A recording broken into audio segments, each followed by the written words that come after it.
I wasn't supposed to walk in on that. The thought hit me the instant I opened the bedroom door and saw her. Emily standing there in the soft glow of the lamp, completely naked, hands gripping another man's shoulders. For a moment my mind refused to register it.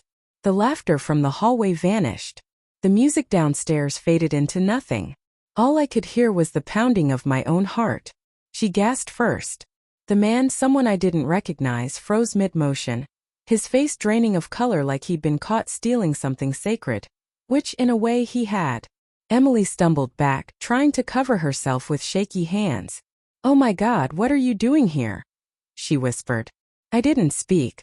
I just stared. 8 years together, our bed, our home, our life. The woman I defended when friends said she seemed distant. The woman who said, "I love you," every night before sleep. I was supposed to be at work, a last-minute meeting that ended up cancelled.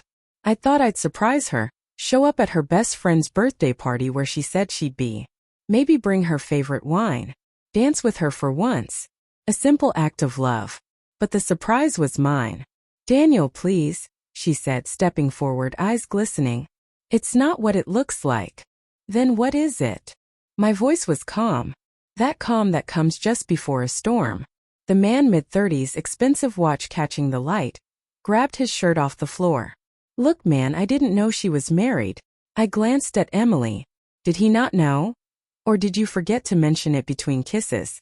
I can explain," she stammered. "Explain." I let the word hang, as if betrayal could somehow have an explanation. I turned and left before I could do something I'd regret. My hands trembled, but I shoved them into my pockets and forced myself to breathe.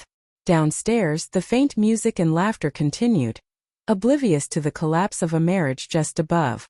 I reached the bottom of the stairs, and then I heard her footsteps. "Daniel, please, can we talk? Please." Heads turned as we entered the main room. Friends, acquaintances, people who'd laughed with us, now watched a half-dressed Emily running after me, eyes red. "Talk," I said, voice steady but cold. "You had plenty of time to talk before you undressed."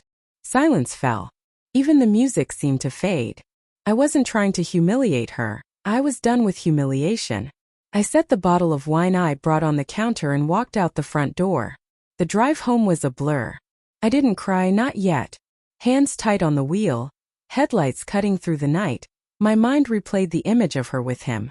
I remembered our wedding, her laughing under the string lights, the way she looked at me when she promised she'd never hurt me, the first nights we stayed up talking about dreams, the way she once called me home. And then the last few months. The sudden distance, the working late excuses, the guarded phone, the fading warmth in her touch. I'd noticed, but I hadn't wanted to believe. I parked in front of our house and sat there for a long time, staring at the door. The home we'd built together looked the same, but it wasn't. Her scent lingered in the hallway, her coat still by the door, her mug on the counter. But everything felt contaminated, like the life I knew had been erased in a single night. I poured a glass of whiskey and sat on the couch. Half an hour later, the door opened. Emily appeared, eyes red, mascara streaked, looking small, broken.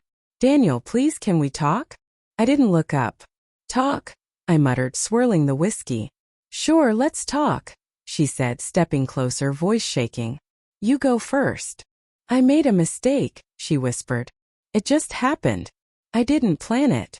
I laughed bitterly. That line. Always the same. It just happened. Like gravity pulled you out of your dress. Tears welled in her eyes. "I was lonely, Daniel. You've been so distant, always at work. I felt invisible." "Lonely," I said, standing. "So you fixed that by sleeping with someone else?" "It wasn't like that," she cried. "I didn't mean for it to happen. He just made me feel seen again." Her words cut deeper than I expected. Made me feel seen. The same thing she used to say about me years ago when I paid attention to her. Now someone else did. "You could have told me you were unhappy," I said. "We could have tried. We could have talked." "I was scared," she whispered. "Scared you'd stop loving me if I told you how bad things felt." "You didn't give me the chance," I replied. Silence. The clock ticked. The wind howled outside. I finally set my glass down. "You know the worst part?" I said quietly. "I don't even hate you. Not yet. I just feel empty." She stepped closer, reaching for my hand. Please, Daniel. I'll do anything. Therapy, I'll end it. I swear I love you. I pulled my hand back. You loved the idea of me, the version that made you feel safe. But love doesn't survive lies. Her knees buckled and she sobbed. Please don't leave me. I looked at her. This woman who had once been my everything. For a moment I almost forgave her, believed her tears meant something. But then I remembered the bedroom. The look on her face, shocked, not guilty. She wasn't sorry for what she did. She was sorry she got caught. I said what felt right. I already did. Then I went upstairs, grabbed a suitcase, and began packing. She followed, begging, crying, trying to reach me. My heart felt off. Switched off. At the door she stopped, sobbing. Where will you go? Somewhere I don't have to question if I'm enough, I said. And with that I left. 6 months have passed. I moved to a small apartment across town. New job, new start.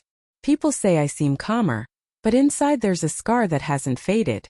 Emily tried calling, writing, emailing, texting. I didn't respond. Eventually she stopped. I heard she moved away.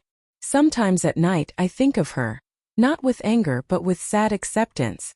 Love doesn't die in a day. It fades slowly, like embers cooling after a fire. Betrayal doesn't just break trust. It changes how you see yourself. You wonder if you missed the signs, if you weren't enough, if you could have done something differently. Healing isn't about answers. It's about peace with what you'll never get back. That night when I walked into that bedroom wasn't the night my marriage ended. It was the night I found my dignity. The night I walked away, leaving everyone, especially her, speechless.